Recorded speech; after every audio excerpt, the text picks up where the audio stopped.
सहरी में एक गलती कभी मत करें वरना आपका रोजा नहीं होगा। उर्फ आम में 60-70% लोग ये गलती करते हैं, उनका रोजा नहीं होता।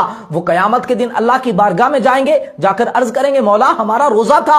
अल्लाह फरमाएगा नहीं, तुम्हारा रोजा नहीं था। क्यों? क्योंकि वो ये गलती करते हैं। वो गलती क्या है? तवज्जो से सुन ले, इस वीडियो को मुकम्मल देखना है और शेयर जरूर करना है। खुदा की कसम अगर आपके एक शेयर से एक बंदे का भी रोजा बच गया तो ये आपकी और मेरी बख्शिश के लिए काफी होगा। वो गलती क्या है? 60-70% लोग उर्फ आम में ये गलती करते हैं। वो ये समझते हैं कि सहरी का वक्त फजर की अजान के खत्म होने तक होता है। ऐसा बिल्कुल भी नहीं है। सहरी का वक्त खत्म हुए जब 2-3 मिनट हो चुके होते हैं तब फजर की अजान शुरू होती है, और अजान फजर के लिए होती है, ना कि सहरी का वक्त खत्म करने के लिए होती है। खुदा के लिए इस वीडियो को इतना शेयर करें कि हर मुसलमान को पता चल जाए कि सहरी का वक्त कब तक होता है।